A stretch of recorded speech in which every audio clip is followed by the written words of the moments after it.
Hello everybody and welcome back. Today we'll look at the new 4K Alpha 1 gameplay video and check all the latest updates.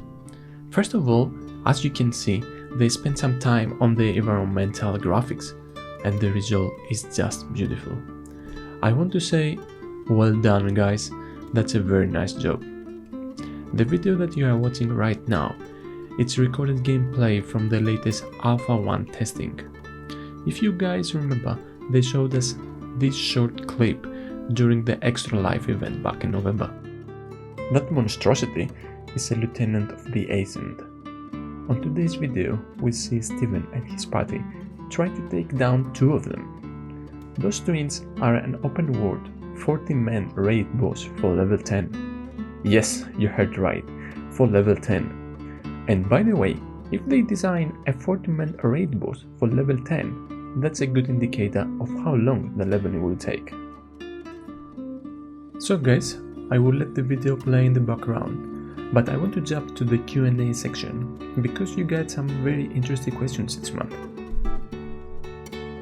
The first question was in regards to guild wars, and if we have the option for a permanent war against another guild. Intrepid wants the conflicts to be meaningful and there is an end result, so there is gonna be some victory conditions to determine the result of the war. Next question was about guild invites. It's gonna be very simple.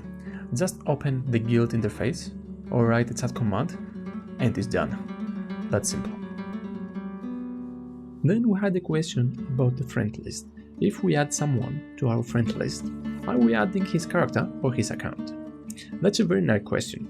If you guys have played an MMO before, then I'm sure at some point you would like to add a blacklist someone account. Intrepid responded that right now you can only add characters in your friend list. However, they might implement additional functionality later on. Then we have two questions about node wars. The first question was about the vessel nodes. More specifically, when we declare war on a paranode, if we can siege the vessel nodes as well. No, when we declare war against another node, it's only about that node exclusively. Then the second question about nodes was if during the declaration period, the node continues to gain or lose experience. Yes, a war declaration can't stop the node's progress. Then we have two questions about the combat. The first one asks if every race will have different combat animations. Well, that would be great, but to animate 9 different combat styles for all the existing skills, that is simply impossible for Intrepid. The other question for the combat asks if there will be death penalty inside the PvP event, such as Caravan PvP or Guild Wars. No, there's not going to be any death penalty during those events. You should feel free to join, have fun, and have some PvP, and maybe earn some loot if you win. Next question was about the item stats, and if they're gonna be random to some degree. To put it simply, you kill a boss, you are unlucky, and you get end green stuff with 50 intelligent. But the next time, you are lucky and you got the same stuff, but this time it's purple, with 80 intelligent. Then we had a good question about mounts. If we are gonna have a different default mount for each race. So the way this will work is that each starting area will have a different quest line with a different mount as a reward. No matter which race you are, you can choose any starting area to begin your adventure. Okay, now the final question.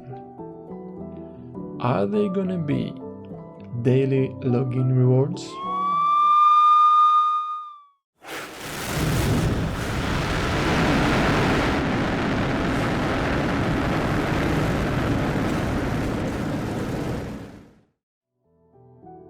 It was just a simple question, but the chat didn't take it very well.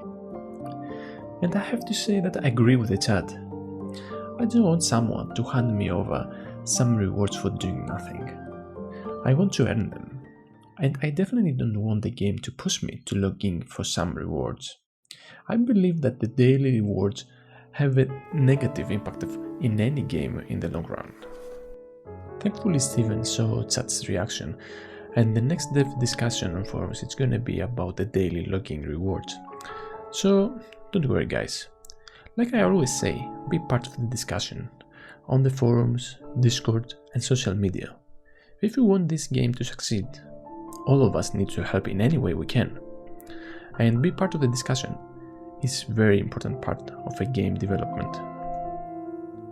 And with that, we finish the Q&A. Next, I would like to show you guys this mask concept art. Intrepid showed us 5 housing items, a couple of mounts, cosmetics, and a troll model. Let's take a look. If you want, you can pause the video and check out the right hand side of every picture those 3 small photos. Those are the source of inspiration for the artists. And we have to admit that as always, they have done an excellent job creating those housing items.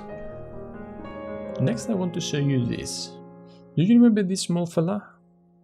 A few months ago, Intrepid released that concept art as a part of their monthly cosmetic package.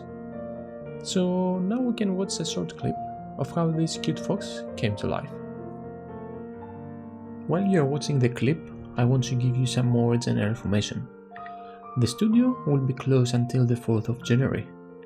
2020 was a tough year for all of us, so we need some holidays.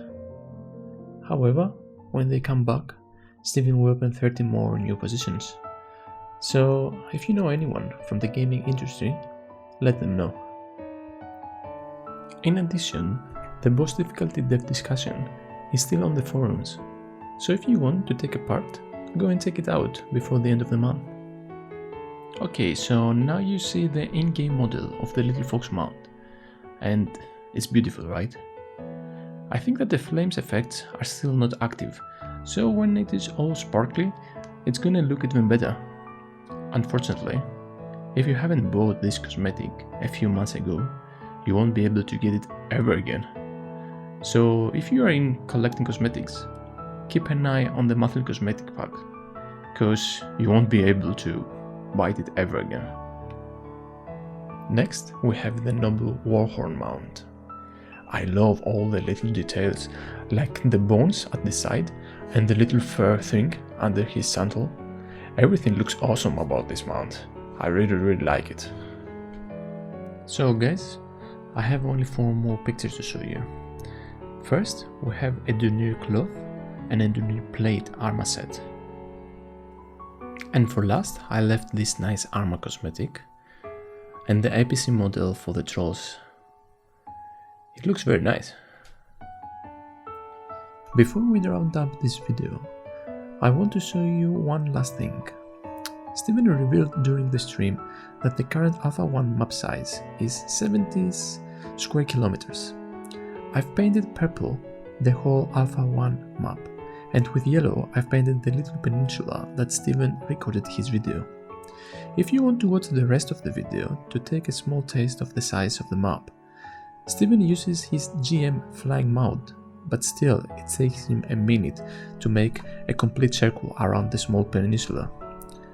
When the game releases, it's going to have around 420 square kilometers, and for comparison, Skyrim had a map size of 37 square kilometers, in which 1/4 of that wasn't even playable, and the original WoW map is 207 square kilometers. I'm really excited about the map, and actually my next video is gonna be all about map and the node system. So stay tuned, and if you enjoyed the video, please consider giving it a like. It really helps a lot with the algorithm. If you haven't made a free AOC account so far, you can use my referral link from the description below to stay tuned with all the latest updates and support the channel for free. So guys, if you stayed so far, thank you very much for watching, and I see you again very soon.